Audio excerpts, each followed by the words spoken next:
네, 증시인사이트 새해 유망 섹터를 찾아보는 시간입니다. 오늘은 현대차증권 이홍재 연구원 모시고 금융주에 대한 얘기 나눠보겠습니다. 어서 오십시오. 네, 안녕하십니까.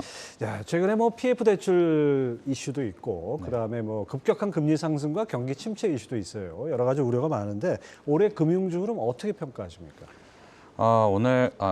올해 이제 금융기관들의 주가 자체는 사실은 전체적으로는 되게 괜찮았고요. 근데 다만 이제 말씀하셨던 어떤 리스크들이 좀 부각이 되면서 정확히는 한 6월 정도부터 해서 좀 하락을 했고, 네. 또 최근에는 일부 외국인 수급이나 이런 것들이 좀 개선되면서 소폭 반등이 나오고는 있지만, 어떤 주가의 어떤 흐름 자체로만 놓고 봤을 때는 상반기보다는 약간 한 6월 이후부터는 조금 부진했다라고 좀 볼 수 있습니다. 네.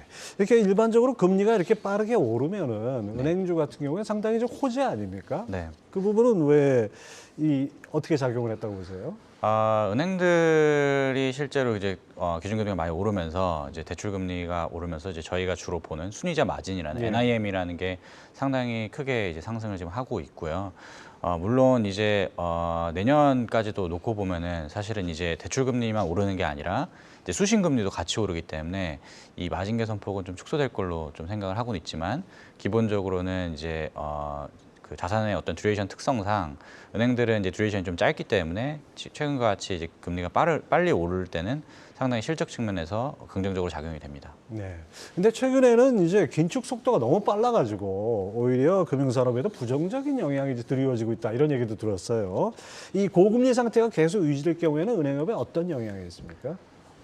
말씀드린 대로 여기 은행들은 이제 자산 듀레이션이 짧기 때문에 기본적으로 금리가 상승하는 그 모멘텀이 중요한 것이지, 고금리가 계속 어느 일정 레벨에서 유지가 되게 되면은 결국에 수신금리가 따라붙으면서 예. 결국에는 실적 측면에서 그렇게까지 기대할 바는 크지는 않은데요.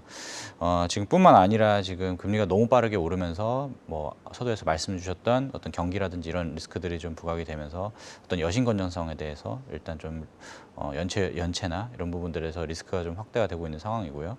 두 번째로는 이제 금리가 워낙에 높다 보니까, 네. 그리고 대출 규제나 이런 것들 때문에, DSR 같은 규제들 때문에 이제 개인들이 대출을 많이 못 받고 있는 상황이라고 이해해 주시면 될 것 같고요. 그래서 전체적으로 대출 성장률 좀 둔화되고 자산 건전성이 약간 압박이 있다라고 이해해 주시면 될 것 같습니다. 최근에 뭐 지방 특히 그렇고 이제 집값이 많이 떨어지는 거, 이런 거는 주택담보대출하고 큰 파장이 없을까요?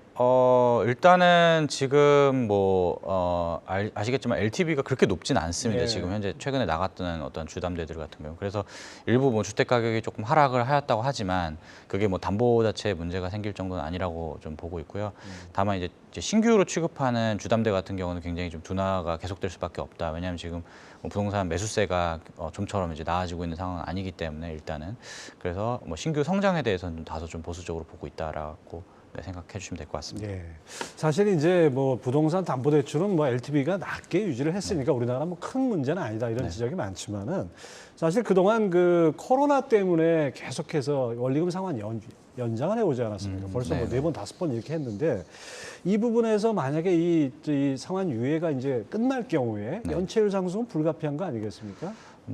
네, 다소 불가피할 걸 보고 있고요. 그럼 금융지원 종료 외에도 사실은 우리나라 대출들의 대부분은 이자 상환 위주입니다. 그러니까 원리금 균등 상환보다는 이자 상환이 워낙에 비중이 높기 때문에 이제 만기가 됐을 때 어떤 상환이라든지 혹은 대환 대출이나 이런 것들이 좀 어려움이 있을 수 있고요.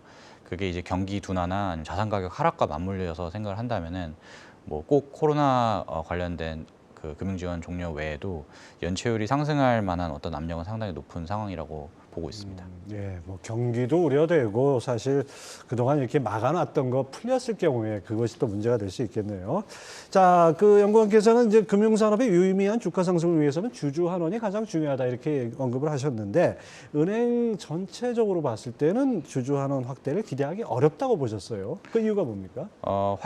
확대라는 조금 이게 좀 오해가 있을 수 있는데, 이게 확대를 못한다라기보다는 그 환원, 그러니까 예를 들어 배당이다 그러면은 주당 배당금 자체는 실적이 좋아지니까 올라갈 수 있겠지만, 배당 성향을 예를 들어 현재 한 25%인 배당 성향을 갑자기 30%로 늘린다던가 하는 어떤 전향적인 어떤 스탠스 변화까지는 조금 이르지 않나. 왜냐하면 현재 지금 경기도 안 좋고, 그래서 충당금이라든지 이런 부분 선제적으로 쌓아야 되는 데다가 아무래도 현금의 사회 유출, 정확히 말하면 국외 유출도 어느 정도 외국인 비중이 있기 때문에 그런 것도 있을 것이 그런 것도 다 전체적으로 고려가 돼야 된다고 보고 있고요. 그래서 주주 환원의 규모 자체는 늘어나지만 어떤 그 총 주주 환원율 자체는 좀 전향적으로 좋아지긴 어렵지 않을까라고 보고 있습니다. 네, 그렇군요. 하여튼 뭐 은행이 뭐 역대 최대 실적을 냈다는 소식은 많이 들었는데 네. 그렇다고 해서 뭐 배당금도 그만큼 늘어나기는 좀 쉽지 않은 네. 측면이 있죠. 자, 그리고 내년 은행들의 실적 차별화 핵심을 수신 경쟁력으로 판단하셨는데요. 관련해서 기대할 만한 은행이 있을까요? 우선은 내년에 이제 수신금리가 이제 굉장히 많이 오를 걸로 보고 있고요. 일단 기본적으로 지금 시장에서 보시듯이 기준금리가 내년에 한 차례 정도 우리나라 기준으로 인상이 되고 멈추게 된다면은 대출금리 상승폭은 상당폭 둔화될 수밖에 없는 반면 수신 쪽은 이제 계속해서 따라붙을 수밖에 없기 때문에 조금 뭐 이런 측면에서 수신 경쟁력이 가장 중요하지 않나라고 보고 있고요. 특히 이제 LCR이라는 LCR 뭐 예대율 같은 어떤 규제들이 지금 일시적으로 완화된 부분이 있습니다. 아무래도 LCR이 뭔가요? 간단히 뭐 좀. 유동성 커버리지 비율인데 뭐 쉽게 말해서 이걸 한 이유는 은행채 발행, 그러니까 크레딧 시장이 요즘에 워낙에 어지럽다 보니까 은행채 네. 발행을 좀 자제하라는 차원에서의 어떤 규제 완화였고요. 근데 이게 이제 내년 상반기에 이제 좀 다시 정상화가 되고 그러면 또 하반기부터는 이 규제 비율을 맞추기 위해서 은행들은 어느 정도 조달을 늘려야 되는 상황입니다. 그래서 그런 측면에서 상대적으로 부담이 적은 회사는 하나금융이랑 기업은행인데 사실은 이거는 뭐 굉장히 미세하다면 미세한 차이고 하나금융, 기업은행 모두 수신 쪽 금리 상승을 막기는 어려울 걸로 보고 있습니다. 뭐 크게 큰 차이가 있는 건 네. 아니죠. 하여튼 차이는 미세하지만 네. 하나은행, 기업은행을 한번 주목해서 보시면 될 것 같고요. 그 다음에 이제 금융산업에서 또 하나의 큰 축이 보험인데 이쪽을 오히려 내년에 주가 상승률이 가장 높은 섹터로 전망을 하셨어요. 그렇게 보신 이유가 뭔가요? 우선은 뭐 보험 섹터가 올해도 주가 상승률 제가 알기로는 코스피 전 업종 중에 제일 높은 걸로 알고 있고요. 보험 섹터가 좋은 이유는 내년에 일단 금리가 계속 말씀드린 멈춘다고 가정했을 때 반대로 보험사들은 자산 듀레이션이 굉장히 깁니다. 그래서 금리가 멈추더라도 계속해서 자산 이익률은 개선될 수 있는 네, 그런 게 있고요. 또 이제 자산 건전성 부분이 별로 리스크가 그다지 크지는 않습니다. 뭐 신용 리스크나 이런 부분이 이렇게 비중이 크지도 않고요. 그래서 이제 그리고 또한 이제 부채 쪽 같은 경우에도 금리 연동형뿐만 아니라 금리 고정형 비중이 어느 정도 있기 때문에 한 40% 있기 때문에 수신 쪽 올라오는 거, 그러니까 조달 비용 올라오는 속도는 상대적으로 느립니다. 그래서 자산과 부채 간의 어떤 이 스프레드 관점에서 물론 뭐 일부 둔화가 불가피할 수도 있겠지만 상대적으로는 방어력이 가장 높을 것으로 예상을 하고 있고요. 또한 이제 내년에는 또 회계제도 보험 회계제도가 좀 바뀌는 예. 이슈가 있는데 그 바뀌게 되면은 뭐 이익도 그렇고 여러 가지 재무 성과들이 굉장히 뭐 회계적으로나마 굉장히 크게 개선될 것인 만큼 어떤 내년에 우리나라 증시나 아니면 저희 금융 산업 내에서 어떤 특정한 모멘텀을 찾기 어려운 가운데 보험 산업이 조금 더 그런 재료들이 있지 않나라고 생각을 하고 있습니다. 하지만 장기적인 관점에서 보면 보험업도 이제 예상 금리의 경로를 벗어날 경우에는 조금 문제가 있지 않나 생각이 되는데요. 네, 뭐 일단 내년에 이제 말씀드렸다시피 회계제도 변화, 뭐 지급여력 비율 제도 변화나 이런 어떤 변화들이 많이 있는 만큼 어떤 외생 변수가 급격하게 변하는 거에 대해서 조금 혼란스러운 상황이 좀 더 야기가 될 것 같습니다. 왜냐하면 그게 아니라도 기본적으로 지금 제도 변화가 워낙에 큰 이슈이기 때문에 그렇고요. 또한 이제 또 금리가 오르게 되면은 이렇게 급하게 계속해서 오르게 되면은 해약이 증가한다던가 혹은 또 이제 신규로 파는 신계약들의 어떤 예정률 혹은 뭐 공시율 자체가 굉장히 높게 측정이 되면서 그렇죠. 또 신계약들의 어떤 수익성이 좀 저하될 여지는 좀 분명히 있다라고 좀 보고 있습니다. 코리안리를 내년 금융산업 내 최선호 의견으로 제시하셨어요. 그 전망한 이유가 뭐죠? 가장 제가 뭐 계속 지금 어떤 포인트를 가지고 말씀을 드리는 게 자산 부채 간의 듀레이션 차이와 그 금리 전망을 대입했을 때를 말씀을 드리는데요. 일단 코리안리 같은 경우에는 금리 감흥형 부채가 아예 없습니다. 그러니까 조달 코스트가 안 올라옵니다. 아예. 그러니까 뭐 은행들은 수신 금리가 올라오고 보험사들도 이제 불이율이라는 게 올라오면서 뭐 민감도가 낮기는 하지만 그런데 일반 원수보험사들이요. 근데 코리안리 같은 경우는 재보험사이기 때문에 금리 감흥형 부채가 없고요. 그래서 조달 그렇죠. 코스트가 아예 안 올라옵니다. 그러면은 꼭 저희 섹터를 떠나서도 사실 제조기업들도 굉장히 차입 부채들이 많잖아요. 네. 근데 다들 내년에 부담이 많이 되실 걸로 생각을 하고 있고, 근데 이 회사는 전혀 그런 게 없다는 점. 두 번째는 자산 듀레이션이 여기는 한 5년 정도 됩니다.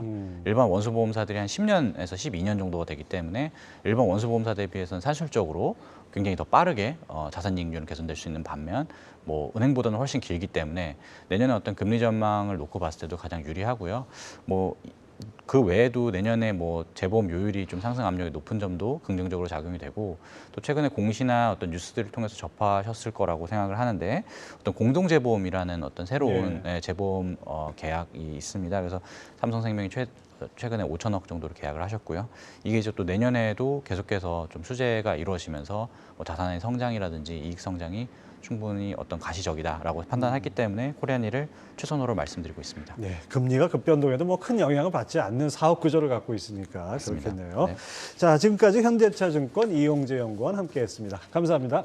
감사합니다.